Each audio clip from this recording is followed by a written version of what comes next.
नमस्कार दोस्तों, स्वागत है आपका हमारे YouTube चैनल फैक्ट मास्टर पर। दोस्तों 69,000 शिक्षक भर्ती में आखिर आदेश जो है वो रिजर्व हो गया है सुप्रीम कोर्ट की तरफ से। बहुत सारे मुद्दों पे बहस हुई, लेकिन जो सबसे ज़्यादा मुद्दा अहम रहा है वो बीएड को लेकर रहा है। जितने भी वकील थे शिक्षा मित्रों की तरफ से, उनका पक्ष सुना गया और लगभग 3 बजे से ज़्यादा समय जो है उनको दिया गया शिक्षा मित्रों को अपना पक्ष रखने के लिए।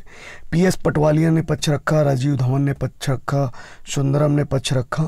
बहुत सारे अधिवक्ता जो शिक्षा मित्रों की तरफ से थे, उन्होंने टू द पॉइंट सभी चीज़ों को पूरी तरीके से स्पष्ट किया और उनकी मांग क्या थी ये भी पूरी तरीके से स्पष्ट किया गया। जो सुनवाई आज की हुई है उसमें पूरी तरीके से जो जजेस थे उनकी पूरी तरीके से समझ में आ रहा था कि आखिरकार मैटर क्या है। जो आदेश 25 जुलाई को दिया गया था 2017 में कि शिक्षा मित्रों को लगातार 2 भर्तियों में कंसेक्यूटिव जो एग्ज़ाम्स होंगे शिक्षक भर्ती के, उसमें लगातार जो है इनको भर्ती का मौका दिया जाए, तो इनको लगातार मौका दिया गया। उसी आर्डर से लगभग जितने भी शिक्षा मित्रों के वकील थे, उन्होंने उसी आर्डर को कनेक्ट करते हुए अपनी पूरी बात रखी और जो बेसिक शिक्षा की नियमावली है, जिस प्रकार अमेंडमेंट किए गए हैं, जितने भी अमेंडमेंट किए गए हैं, उन सभी को जो है पूरी तरीके से रखा कि सरकार कहाँ पर जो है गलत कर रही है और किस प्रकार से गलत कर रही है। तो ये सारी चीज़ें हुई। उसके बाद जो पक्ष सुना गया वो गवर्नमेंट का पक्ष सुना गया। बहुत ज़्यादा उम्मीद कर रहे थे हरीश साल्वे सर से, लेकिन उन्होंने मात्र जो सबमिशन अपना रखा वो मात्र 5-6 मिनट का रखा और उन्होंने स्पष्ट किया कि 68,500 भर्ती अलग थी, 69,000 शिक्षक भर्ती अलग थी। दोनों भर्तियां अलग थीं, उसमें कम लोग पास हुए थे, उसमें बीएड इन्वॉल्व नहीं था और इसमें ज़्यादा लोग पास हुए हैं, इस वजह से कट ऑफ बढ़ाया गया है। ये सारी चीज़ें उन्होंने 5 मिनट में रखी और अपना सबमिशन पूरा कर दिया।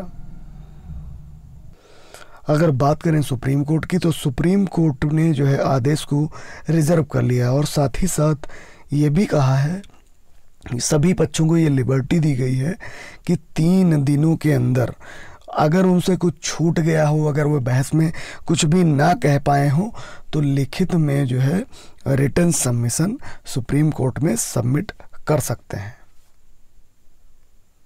उसके बाद जो है ऑर्डर कब सुनाया जाएगा इस पे कोई भी टिप्पणी नहीं हुई है, लेकिन हाँ निश्चित रूप से 3 दिन के अंदर, यानी जो वर्किंग डेज होंगे 3, उनके अंदर जो है सभी पक्ष रिटन सबमिशन जरूर दाखिल करेंगे और उन रिटन सबमिशन दाखिल होंगे उनको जो है पढ़ना पड़ेगा। पहले जज उसको रीड करेंगे पूरी तरीके से, फिर उसके बाद वो आदेश जो है लिखेंगे। तो इसमें थोड़ा सा टाइम लग सकता है, बहुत ज़्यादा टाइम नहीं लगता है, लेकिन ये जब भी मैटर लिस्ट होगा उसी दिन ऑर्डर आएगा। अब बात करते हैं पक्षों की। तो दोस्तों शिक्षा मित्रों की अगर बात करें तो जो पीएस पटवालिया जो उनके वकील थे, आपने देखा होगा कि पिछली जो हियरिंग हुई थी उसमें भी उन्होंने बहुत ही शानदार तरीके से पक्ष रखा था और सबसे ज़्यादा समय उन्होंने आज भी लिया पीएस पटवालिया ने, और आज भी पूरी तरीके से शिक्षा मित्रों का उन्होंने बहुत ही अच्छी तरीके से पक्ष रखा। लेकिन अगर सरकारी अधिवक्ता की यहाँ पर बात करें ऐश्वर्या भाटी मैम का, तो उन्होंने वही जो पिछली बार कहा था वही पूरी तरीके से उसको रिपीट किया। उन्होंने कहा कि हम अगली भर्ती में जो है शिक्षा मित्रों को मौका दे सकते हैं, कट ऑफ बिल्कुल भी बदला ना जाए, जैसा सरकार चाह रही वैसा किया जाए और जितने भी शिक्षा मित्र रह जाएंगे उनको हम अगली भर्ती में मौका दे सकते हैं। ये चीज़ें उन्होंने स्पष्ट रूप से कही। फिलहाल जो मामला रहा, आदेश चूँकि रिजर्व हो चुका है, लेकिन सुनवाई के दौरान जो बीएड का मैटर था, बीएड को पूरी तरीके से जो है बाहर करवाने के लिए जो है मांग लगातार की जा रही थी और जितनी बार 69,000 शिक्षक भर्ती की सुनवाई हुई है, लगभग सभी बार जो है बीएड को बाहर करने को लेकर के बहस हुई है। तो ये जो अधिवक्ता बीटीसी पक्ष के अधिवक्ता थे, जो शिक्षा मित्रों के पक्ष के अधिवक्ता थे, कि बीएड पूरी तरीके से इसमें इनवैलिड है और पिछली भर्ती में चूंकि बीएड नहीं था, इस भर्ती में जो है बीएड को इन्वॉल्व किया गया। तो जी एनसीटी की जो गाइडलाइन थी, जो उनकी अधिसूचना थी 28 जून को जो प्रेषित हुई थी, उसको लेकर के भी काफ़ी बहस हुई। उसमें भी सरकार ने पूरी तरीके से स्पष्ट किया कि जो एनसीटी की गाइडलाइन है उसके अकॉर्डिंग हम लोग चल रहे हैं। इसी कारण जो है इस बार बीएड को जो है 69,000 शिक्षक भर्ती में इन्वॉल्व किया गया है। तो सबसे पहले बहस शुरू होती है कट ऑफ को लेकर के, फिर धीरे धीरे बहस बीएड की तरफ पहुंचती है। जितने भी शिक्षा मित्र पक्ष और बीटीसी पक्ष के वकील जो बोले हैं वो बीएड को लेकर के बोले हैं कि उन्होंने पहले कट ऑफ की बात की है कि किस तरीके से कट ऑफ गलत है, 40-45 होनी चाहिए। और जो बीटीसी के वकील थे वो निश्चित रूप से कह रहे थे कि 60-65 होनी चाहिए। सब अपना अपना पक्ष रख रहे थे, लेकिन जो बीएड को लेकर के मामला था उसमें जो शिक्षा मित्रों के वकील थे वो पूरी गाइडलाइन याद दिला रहे थे कि चूंकि भर्ती अलग अलग है, इस वजह से इसमें बीएड बाद में इन्वॉल्व किया गया, तो इससे शिक्षा मित्रों का हक पूरी तरीके से मारा जा रहा है। जबकि 25 जुलाई का जो ऑर्डर था, उन्होंने कहा कि आप ही का ऑर्डर था, आप ही की बेंच ने ऑर्डर किया था कि इनको लगातार शिक्षक भर्ती में 2 शिक्षक भर्ती में मौका दिया जाए। तो बीएड अभ्यर्थी इसमें पिछली भर्ती में इन्वॉल्व नहीं थे, इस बार इनको इन्वॉल्व किया गया। इस वजह से जो है 40-45 ही कट ऑफ रखी जाए, जिससे ज़्यादा से ज़्यादा शिक्षा मित्र जो है क्वालिफाई होकर के आगे बढ़ें। और एक यहाँ पे अहम बात ये रही कि जो भारांक का मैटर था, भारांक का मैटर भी जो है आज खूब उठा, लेकिन भारांक को लेकर जो सुप्रीम कोर्ट है बहुत ज़्यादा जो है इंटरेस्ट नहीं लिया। भारांक को लेकर उनका सीधे कहना था कि लगभग 10 साल इन्होंने जो है शिक्षा मित्रों ने इनको लगभग 10 साल हो गए हैं, इस वजह से प्रत्येक साल जो है 2.5 अंक इनको वेटेज मिलना चाहिए, तो उस पर बहुत ज़्यादा इंटरेस्ट नहीं लिया। फिलहाल भारांक के मुद्दे को लेकर के कई बार जो बीएड पक्ष के अभ्यर्थी थे, बीटीसी पक्ष के अभ्यर्थी थे, उन्होंने कई बार उनके वकीलों ने कई बार भारांक का मुद्दा उठाया, लेकिन उनको उस भारांक के मुद्दे को लेकर के सुप्रीम कोर्ट पूरी तरीके से जो है इंटरेस्ट नहीं ले रहा था। अब देखना ये होगा कि जो ऑर्डर रिजर्व हुआ है यहाँ कहाँ तक, तो यहाँ तक जा रहा है कि जो ऑर्डर रिजर्व हुआ है उस पर जो कट ऑफ का मामला है उसी पे फैसला आ सकता है। लेकिन जो पिछले 2 ऑर्डर हुए हैं, जैसे शिक्षा मित्रों की जो डायरेक्शन एप्लीकेशन थी उस पे जो पदों का रिजर्व होना था, और साथ ही साथ जो पिछला मैटर था जिसमें पूरी संख्या मांगी गई थी कि लगभग कितने लोग पास हुए हैं, उसको लेकर के कोई विस्तृत चर्चा नहीं हुई।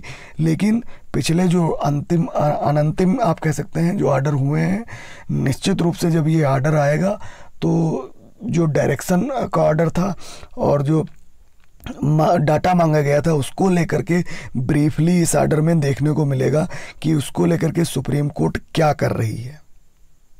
फिलहाल आज की जो हियरिंग हुई है उसमें जो यूयू ललित थे उन्होंने पूरी तरीके से मैटर को समझा था, और पूरी तरीके से जो बेंच थी वो पूरे मैटर 69,000 शिक्षक भर्ती के पूरे बिंदुओं को समझ चुकी है। अब चूंकि जब ऑर्डर आएगा तो निश्चित रूप से ऑर्डर जो है प्रत्याशित हो सकता है। 60-65 पे भी ऑर्डर, मैं तो यही कहूँगा कि 60-65 पे भी ऑर्डर आ सकता है और 40-45 पे भी आने की संभावना है, क्योंकि सभी पक्षों को पूरी तरीके से ब्रीफली सुना गया है और सभी को 3 दिन का वक्त दिया गया है अपना रिटर्न सबमिशन दाखिल करने के लिए। यानी कि मौखिक रूप से जो बहस होनी थी वो मौखिक रूप से बहस पूरी हो चुकी है, अब लिखित में बहस होगी। तो लिखित में जितने भी वकील रहे हैं, जितने भी पक्ष रहे हैं, सब अपना कहीं ना कहीं कोई कसर नहीं छोड़ने वाले, सब कहीं ना कहीं अपना रिटर्न सबमिशन ज़रूर से दाखिल करेंगे, क्योंकि ये मामला 69,000 शिक्षक भर्ती से जुड़ा हुआ है। हाँ, अब देखना ये होगा जैसे ही ऑर्डर आता है उसके बाद सरकार का अगला स्टेप क्या होता है कि अगर सरकार के खिलाफ ऑर्डर आता है तो क्या सरकार इस भर्ती को कंटिन्यू करेगी, यानी कि 40-45 पे अगर आर्डर आएगा तो सरकार क्या कंटिन्यू करेगी, या फिर पदों को रिजर्व रखा गया है वो पद उतने रिजर्व रखे जाएंगे शिक्षा मित्रों के लिए। उसके बाद अगर इस प्रकार का आर्डर आएगा तो सरकार का स्टेप क्या होगा, ये देखने वाली बात होगी। आर्डर आने के बाद सरकार किस प्रकार की करेगी, अगर 60-65 पर आर्डर आता है तब क्या स्थिति होगी, तब सरकार जो है 69,000 शिक्षक भर्ती को जल्दी से पूर्ण करना चाहेगी। तो दोस्तों देखने वाली बात होगी कि 60-65 पे आर्डर आएगा या 40-45 पे आएगा। फिलहाल मैं तो इतना कहूँगा कि जो आज जो सुनवाई हुई है अगर शुरू से देखें तो पूरा सभी पक्षों को पूरी तरीके से सुना गया। उसके बाद जो जजेस थे वो लगातार कमेंट भी करते रहे कि अगर ऐसा हो जाए तब क्या होगा, ये स्थिति आ जाए तब क्या होगा, ये बहुत सारी चीज़ें थी। फिलहाल आप लोग थोड़ा सा निश्चिंत रहिए, थोड़ा सा धैर्य बना के रखिए, चूँकि अगली डेट नहीं मिली वरना इंतज़ार बहुत ज़्यादा हो जाता।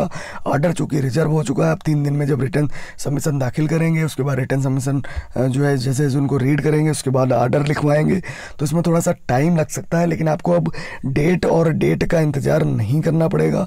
69,000 शिक्षक भर्ती पूरी तरीके से इसका ऑर्डर आ जाएगा और ये भर्ती पूर्ण होगी।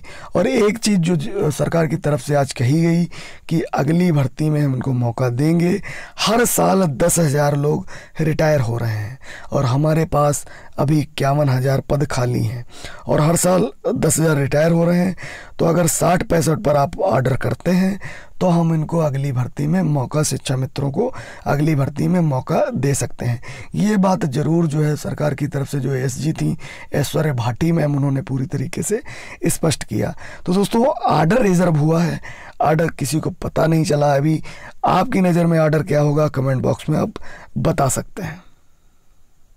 दोस्तों जल्द ही मिलेंगे एक इन्फॉर्मेटिव वीडियो में, तब तक के लिए नमस्कार। अगर 69,000 शिक्षक भर्ती से कोई भी रिलेटेड आप हमसे पूछना चाहते हैं तो आप कमेंट बॉक्स में बता सकते हैं। हमारे चैनल पे पहली बार आए हैं, चैनल को सब्सक्राइब जरूर करिए। Thank you.